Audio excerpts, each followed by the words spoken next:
জামায়াতে ইসলামী। এই মুহূর্তে সেখানে আছেন ফেরদৌস সোহাগ, যুক্ত হচ্ছে তার সঙ্গে। সোহাগ, কি উপলক্ষে আজকের এই সমাবেশ? এখানে কেন্দ্রীয় পর্যায়ের কোনো নেতাকর্মী রয়েছেন কিনা জানাবেন।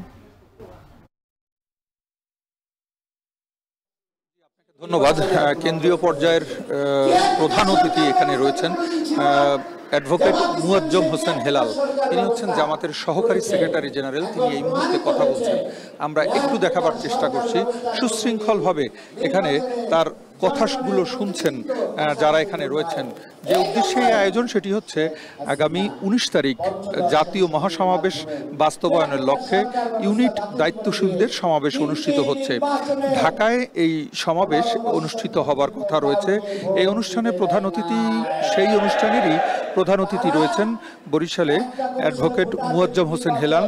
তিনি সহকারী সেক্রেটারি জেনারেল জামাতে ইসলামীর।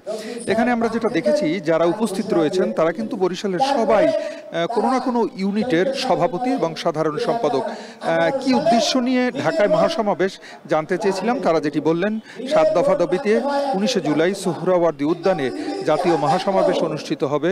সকল গণহত্যার বিচারের দাবিতে প্রয়োজনীয় মৌলিক সংস্কার, জুলাই সনদ ও ঘোষণাপত্র বাস্তবায়ন, শহীদ ও আহত পরিবারের পুনর্বাসন, পিআর পদ্ধতিতে জাতীয় নির্বাচন অনুষ্ঠান, প্রবাসীদের ভোট প্রদানের ব্যবস্থা এবং লেভেল প্লেইং ফিল্ড নিশ্চিতকরণের দাবিতে কিন্তু 19 তারিখে ঢাকায় এই মহাসমাবেশ।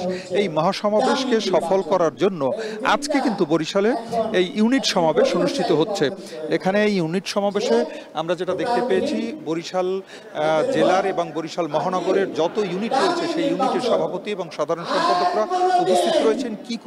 কিভাবে তারা ঢাকায় যাবেন সেটিকে প্রস্তুতির অংশ হিসাবে আজকের এই সমাবেশ অনুষ্ঠিত হচ্ছে এবং এই সমাবেশের মধ্য দিয়ে কিন্তু ঢাকার সমাবেশ সফল করার চেষ্টা করা হচ্ছে। এতটুকুই ছিল আজকে বরিশালে যে সমাবেশ চলছে জামাত ইসলামী, তার সবশেষ খবর।